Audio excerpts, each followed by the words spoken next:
Point one, introduction to statistics. We already learned how statistics develop from past to present. Next, definitions of statistics, characteristics of statistics, divisions of statistics, functions of statistics, limitations of statistics. We already discussed in the previous classes. In this class, we are going to discuss scope and application of statistics.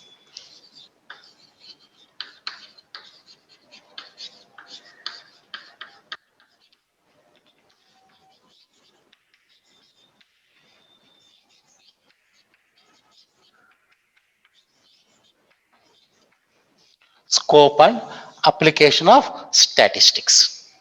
Scope is nothing but how range you are applying the statistical techniques. Here scope is widely we are using the statistical techniques almost all in all the subjects. Example, government, business, commerce, psychology, educational field, defense, science, social sciences field, language, almost all the subjects we are applying the statistical methods techniques in the field of other subjects. Some of the we are discussing now. The first one is statistics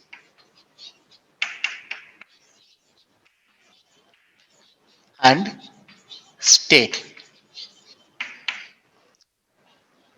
Here state is nothing but government.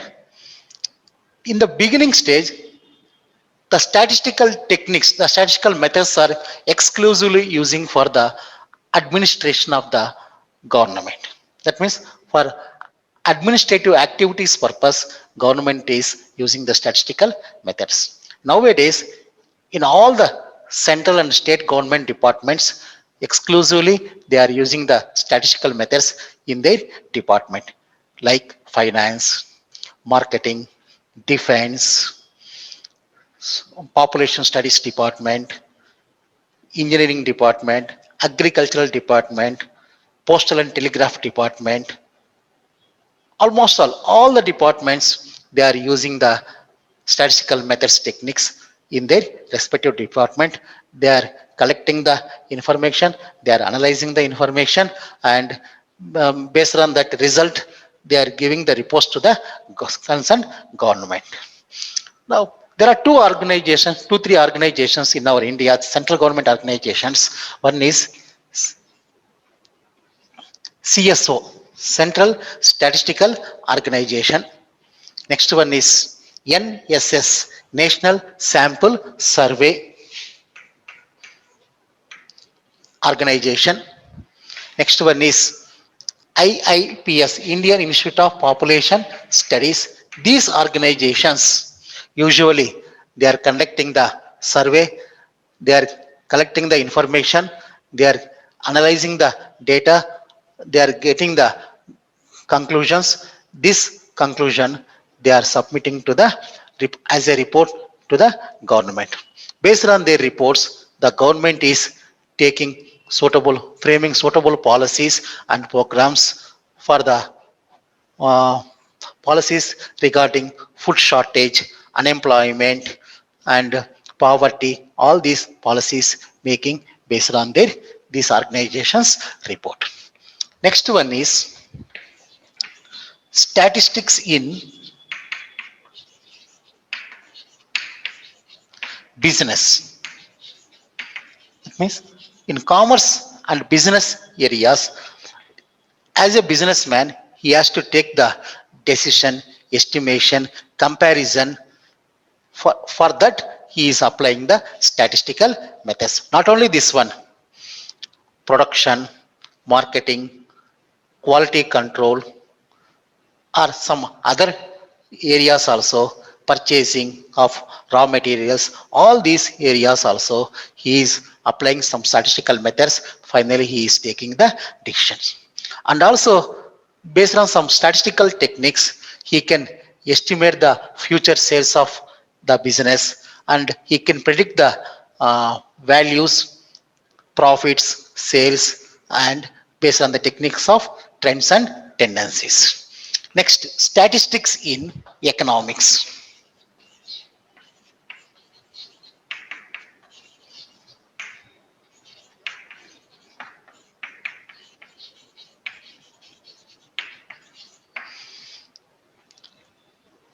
Almost all the economic factors, it may be price, demand, supply, exports, imports, all these factors, they are expressing in terms of the statistical methods.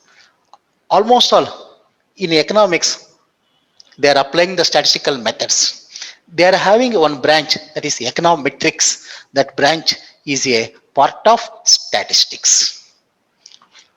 And also they are making suitable economic policies, 5 years planning, taxation, income tax percentages, exports or imports, all these information they, they, they are expressing in the form of statistical techniques.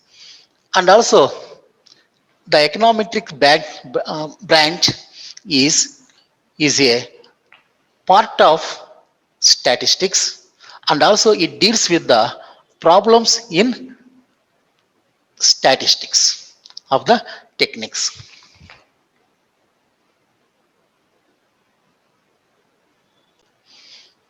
Next, the third one is statistics in economics.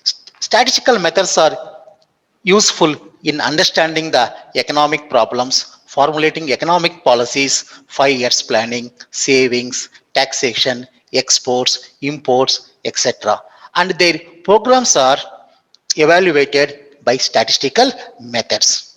Econometrics is a branch of statistics which deals with application of statistical methods in the field of economics.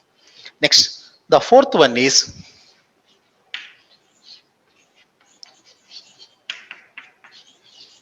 statistics in sciences. Statistics in sciences. The third one is statistics in economics. Statistical methods are useful in understanding the economic problems and formulating economic policies. For example, 5 years planning, savings, taxation, exports and imports, etc. Their progress are evaluated by statistical methods. Econometrics is a branch of statistics which deals with the application of statistical methods in the field of economics. In the economic subjects, they are applying the statistical methods. That branch is called econometrics. And the fourth one is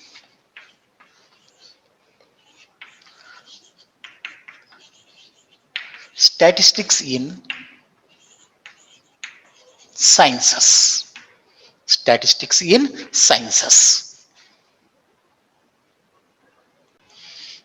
Statistics in sciences. The physical and natural sciences like astronomy, engineering, biometry. Biometry is nothing but biostatistics and pharmaceuticals. Statistical methods are exclusively they are using.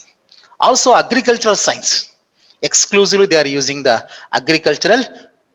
In the field of agriculture, they are applying the statistical methods and techniques. For statistics are widely used in the famous quotation saying is there, statistics without science without statistics bear no fruit.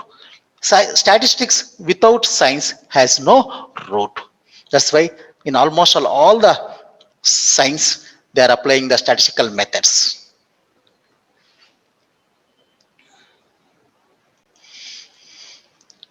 Okay, now we'll discuss about distrust of statistics. Some of them, they are not at all believing about the subject statistics. They have lack of confidence about the subject statistics because some corrupted people for their selfish motives, based on that one they are manipulating the figures. Based on that one they are quoting like this, there are three types of lies. One is lies, damned lies, and statistics. That means they used statistics as a third degree of lie. Their distrust causes may be the following. Number one, the causes of distrust. Figures can be easily believed. Actually, what and all values giving by the respondent, the survey person, he has to accept. That's why figures can be easily believed. Next, ignoring the limitations of statistics. What and all drawbacks are there? If we ignore that, it may be causes of distrust about the subject. And also misuse of figures. They are misusing the numerical information. And inadequate sample. If the sample size is small, you may not get accurate conclusion.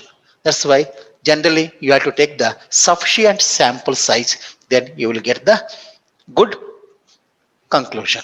This may be one of the cause of distrust. And lack of subject knowledge. Lack of subject knowledge is nothing but according to the purpose, according to the collection of data, he has to apply the suitable formula, suitable technique, suitable method he has to apply. Suppose if the lack of subject knowledge, if he applied some other formula, he may get some other answer. This is also one cause of distrust. These are the causes of distrust. They may ask you for 2 marks or 1 mark purpose. What are the causes of distrust? How to remove the distrust? What are the remedies? We will see here. First, need of caution.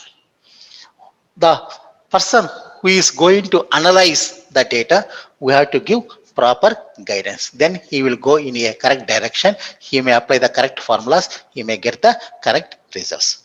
And statistical limitations should be taken into consider. What and all drawbacks are there in statistics that we have to consider? Then automatically we can remove the distrust. Next, statistics must be used by the experts. Always we have to take the guidance of the expert people. Based on their guidance, we have to analyze the data. Next, analytical study of data before going to apply the suitable techniques. First of all, we have to study of the data in a in-depth manner. In this way, we can remove the distrust. Okay, these are all the things about the causes of distrust. In the first unit, we already learned definitions of statistics, characteristics of statistics, functions of statistics, limitations of statistics, divisions of statistics, scope and application of statistics, distrust about the statistics. In these things, you know that there are one 1 mark question, one 2 marks question, one 5 marks question. Total you will get 8 marks in this one. The definitions, the singular sense definitions, they may ask you for 1 mark. That may be A.L. Bowley definition or Boddington definition or Croxton-Cowden definition. The Horace-Technique definition, they may ask for 1 mark or 2 marks also. Next, characteristics of statistics. It is the 5 marks question. You have to learn minimum 5 correct points. The same question they may ask you, mention any 2 characteristics of statistics. On the time you have to write 2 points. Next, functions of statistics. The functions also you have to write, mention the functions of statistics or list out the functions of statistics. You need not explain. You have to write that list. You have to list out that functions. Next, limitations of statistics. All the 5 limitations you have to understandingly, you have to by heart. It is also the worth of 5 marks. If they ask you for 2 marks, you have to write 2 points. If they ask you for 1 mark, you have to write mention a limitation of statistics. On the time you have to write 1 limitation. mention any two limitations of statistics. At the time you have to write 2 points. List out the limitations of statistics. On the time you have to write 5 points. Okay. In this one, definitely there will be a 5 marks questions, characteristics, functions, limitations, and also applications of statistics. Mention a field where statistics can be applied. It is also 1 mark question. Like that, they will give the questions. You can answer easily by understanding the concept of first chapter, that is Introduction to Statistics.